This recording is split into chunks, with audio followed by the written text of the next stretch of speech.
अस्सलामुअलैकुम students, hope all are you fine. आज हमारा टॉपिक है जी नाइन्थ कंप्यूटर साइंस का फर्स्ट चैप्टर है। उसका पहला टॉपिक है प्रॉब्लम सॉल्विंग। प्रॉब्लम सॉल्विंग सबसे पहले हमने ये देखना है कि प्रॉब्लम सॉल्विंग होता क्या है। ठीक है, it problem solving is the process of identifying a problem and finding it's best solution. Problem solving होता है कि हमने प्रॉब्लम को आइडेंटिफाई करना होता है, फिर उसका सोल्यूशन फाइंड करना होता है। Problem solving is the thinking process. ये एक थिंकिंग प्रोसेस है, ये सोचने का प्रोसेस है कि आपने मुख्तलिफ सॉल्यूशंस आपने निकालने होते हैं एक प्रॉब्लम के। ठीक है, और it is a skill that can be developed by following a well organized approach. ये एक स्किल है। ठीक है, और ये हम ऐसे नहीं डेवलप कर सकते, इसको हमने प्रॉपर प्लानिंग से करना होता है। ठीक है, इसके लिए एक तरतीब होती है कि हमने एक ऑर्गेनाइज्ड अप्रोच इस्तेमाल करनी होती है, उसके एक प्रॉपर वे इस्तेमाल करना होता है जिसको इस्तेमाल करके हम एक प्रॉब्लम को सॉल्व कर सकते हैं। इसके मुख्तलिफ स्टेप्स हैं। ठीक है जी, सबसे पहला स्टेप्स है defining a problem, understanding a problem, planning a solution, defining a candidate solution, selecting the best solution। चलें अब इनको एक एक करके हम डिफाइन करते हैं और इनको समझते हैं कि डिफाइनिंग सबसे पहले है जी डिफाइनिंग अ प्रॉब्लम। कि डिफाइनिंग अ प्रॉब्लम क्या होता है जी। तो सबसे पहले होता है कि हमने प्रॉब्लम को डिफाइन करना होता है कि ये प्रॉब्लम है क्या। ठीक है, ये problem can not be solve if it is not defined correctly. एक प्रॉब्लम को हम किसी अच्छे तरीके से डिफाइन नहीं कर सकते या उसको सॉल्व नहीं कर सकते जब तक हमें उसका उसको प्रॉपर डिफाइन ना किया जा सके। उसके लिए हमें ना डिफाइन करने के लिए 3 स्ट्रेटजीज होती हैं। ठीक है, सबसे पहले होता है gain back knowledge. Gain back knowledge का मतलब है कि हमने बिहाइंड द सीन देखना है कि वो प्रॉब्लम किस वजह से क्रिएट हो रही है। ठीक है, उसके पीछे है क्या कि प्रॉब्लम क्यों आ रही है हमें। फिर जी हमारे पास यूज गैसेस। फिर हमने उसके मतलब हमने ना कोई प्रॉब्लम आ गई हमारे पास और उसको हमने गेस करना है या उसको प्रॉपर चेक और उसका चेक करना है कि जी ये प्रॉब्लम है क्या। ठीक है, उसके मतलब हमने सॉल्यूशंस जो है ना वो गेस करना है कि इसका ये सॉल्यूशन हो सकता है, इसका ये सॉल्यूशन हो सकता है, अपनी तरफ से गेस करते हैं हम। ठीक है, फिर ड्रा ए पिक्चर। हम किसी भी प्रॉब्लम को अगर इस प्रॉब्लम की पिक्चर ड्रा कर लेंगे ना तो उसको उस प्रॉब्लम को हमें सॉल्व करने के लिए ना बहुत इजी हो जाएगा। हम इसको प्रॉब्लम को इजीली डिफाइन कर सकते हैं कि हमें उसके मतलब पता चल जाएगा कि इसमें ये है। ठीक है जी, और नेक्स्ट हमारे पास है जी अंडरस्टैंड प्रॉब्लम। अंडरस्टैंड प्रॉब्लम को अंडरस्टैंड करना हमें बहुत जरूरी है। ठीक है जी, और इसके लिए हम 5 Ws यूज करते हैं। 5 Ws होते हैं कि what, who, why, when, where. ठीक है जी, और सबसे पहले हम मैं एक एग्जांपल से आपको समझाऊंगा कि फॉर एग्जांपल आपको आपकी टीचर ने कहा कि जी आपने ना स्कूल डायरेक्टरी बनानी है। ठीक है, क्लास डायरेक्टरी बनानी है जिसमें आपने ना उन स्टूडेंट्स के नाम देखने हैं, इकट्ठे करने हैं जिनके नाम ए से स्टार्ट होते हैं।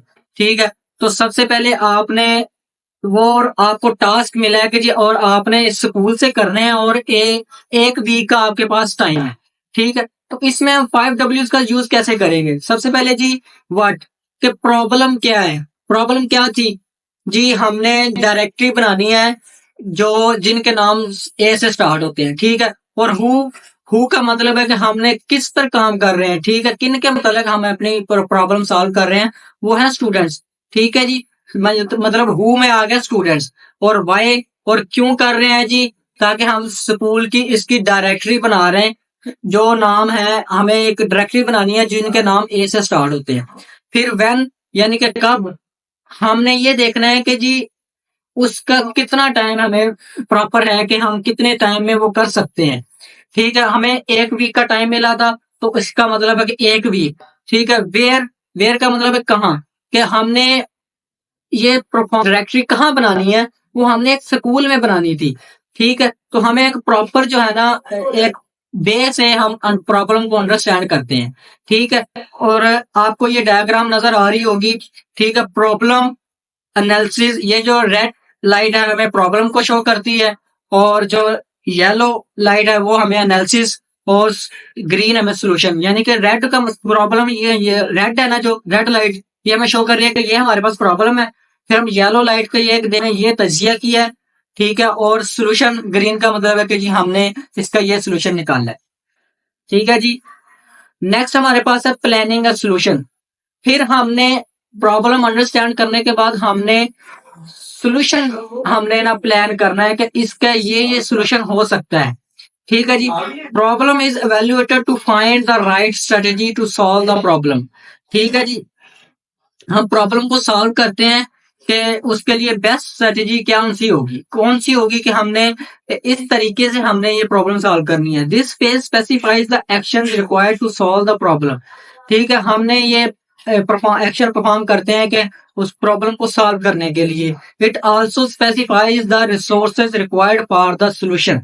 ये हमें ये भी बताता है कि हमें ये प्रॉब्लम सॉल्व करने के लिए कौन कौन से रिसोर्सेज की जरूरत पड़ेगी, ठीक है जी। नेक्स्ट हमारे पास इसकी different strategies to plan the solution of a problem include. Divide divide and conquer का मतलब है कि हमने तकसीम करो और उसको फतह करो, ठीक है। मतलब एक बड़ी प्रॉब्लम है, उसको छोटे छोटे हिस्सों में तकसीम करके आप उस प्रॉब्लम को सॉल्व कर सकते हैं, ठीक है। और फिर हमने उसके प्रॉब्लम का गैस मालूम करना है कि जी ये इसका सोल्यूशन हो सकता है, ठीक है। अपनी तरफ से गैस करना है, ठीक है। नेक्स्ट हमने check and improve. Check and improve का मतलब है जी कि हमने गैस किया है, जो हमने सोल्यूशन जो है वो गैस किया है, प्लान किया है, उसको हमने देखना है जी कि वो ठीक भी है या नहीं है। अगर हमारे पास वो ठीक नहीं है फिर हमने उसको इम्प्रूव करना है, ठीक है जी।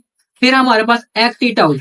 एक्ट इट आउट का मतलब है कि हमने सोल्यूशन एक डिफाइन कर दिया, हमने एक प्रॉब्लम का सोल्यूशन गैस कर लिया कि ये सोल्यूशन हो सकता है इसका, तो फिर हमने उसके ऊपर अमल करना है, ठीक है जी। ये थी बेसिक स्ट्रेटजीज। और फिर हमारे पास आ जाता है डिफाइनिंग अ कैंडिडेट सोल्यूशन। अब कैंडिडेट सोल्यूशन क्या होता है कि हम एक आरजी जो है ना सोल्यूशन बना लेते हैं कि यार इसका ये सोल्यूशन है, ठीक है। कि वो अनप्लैन्ड होता है। और हम अभी इसको रीड करते हैं। The word candidate means something unplanned, यानी कि जो लफ्ज कैंडिडेट है उसी उसका मतलब ही यही है कि जो अनप्लैन्ड हो, यानी कि उसकी कोई प्रॉपर प्लानिंग नहीं है। Candidate solution is typically found using guess without detail planning, यानी कि हम एक गैस करते हैं लेकिन उसका प्लान नहीं होता हमारे पास कि हम ना बस एकदम से हमारे सामने एक प्रॉब्लम है, उसका उसी वक्त जो हम सोल्यूशन फाइंड करते हैं वो हमारे पास उसका कैंडिडेट सोल्यूशन होता है। It saves a lot of time but may not be the actual solution, ठीक है। ये हमारा बहुत सारा टाइम बचाता है लेकिन जो है ना ये एक्चुअल सोल्यूशन नहीं होता, ठीक है। अब हम ये आपको डायग्राम नजर आ रही होगी, इसमें आप देखें कि ये एक दीवार है, ठीक है। और आप गुजरना चाह रहे हैं, इसको पार करना चाह रहे हैं। ये जो हमारे पास रेड एरो है, ठीक है, इससे हमें पता चल रहा है कि जी हम दीवार को पार करके, ठीक है, और उसको पार की दूसरी तरफ जा सकते हैं। और या फिर हम दूसरी उसका साइड से या साइडों से हम ना दीवार को क्रॉस कर सकते हैं, ठीक है। ये हमारे पास एक कैंडिडेट सोल्यूशन है कि जी हम हमारे पास हमारे सामने एक दीवार आ गई और हम उसको पार करके ऊपर से या फिर हम साइड से होके उससे ऊपर उसको हम पार कर दें, ठीक है जी। फिर हमारे पास आ जाता है selecting the best solution. Some things we find more than one solutions of a problem and select best one amongst them, ठीक है जी। इसका मतलब है कि हमने एक प्रॉब्लम के 3-4 सॉल्यूशंस डिफाइन कर लिए, ठीक है। लेकिन हम जो है ना उसमें से सिर्फ एक सेलेक्ट करेंगे जो हमारे बेस्ट होगा, ठीक है। जो मतलब उस प्रॉब्लम का सॉल्यूशन दे रहा होगा उसको हमने उसमें से एक सिलेक्ट करना है कि ये हमारे पास एक सॉल्यूशन है। इसकी मैं एग्जांपल दूंगा कि फॉर एग्जांपल आपको स्टूडेंट्स आपने एक वेबसाइट पे देखना है कि जी हमारे ये स्टूडेंट्स हैं और इनका जो है ना आपने नाम देखने के ये फॉर एग्जांपल कोई भी आपको नाम आ जाते हैं, ठीक है। हमने ये नाम डिफाइन करने हैं, ठीक है जी। तो उसमें हम मुख्तलिफ सॉल्यूशंस है हमारे पास। जैसे कि हमारे पास होता है कि हम उस सारे डाटा को कॉपी करें और एक्सेल शीट में लेके जाएं और एक्सेल शीट से लेके हम उसको सॉर्ट करके नाम के हिसाब से, ठीक है, वो हम डाटा रिट्रीव कर लें, ठीक है। नेक्स्ट सोल्यूशन हमारे पास हम एक डिफाइन ये भी कर सकते हैं कि हम कंट्रोल F प्रेस करें और हमारे पास है ना वो उसके जो हमें रिक्वायर्ड रिजल्ट है वो हमें शो कर दे, ठीक है जी। अब इसमें से हमने 2 सॉल्यूशन देखे, ठीक है? तो अब हमें बेस्ट कौन-सा लगेगा? जो हमें बेस्ट लगेगा, ठीक है? जो बेस्ट है, वो हम सिलेक्ट करेंगे और उसको हम प्रॉब्लम को सॉल्व करने के लिए इस्तेमाल करेंगे।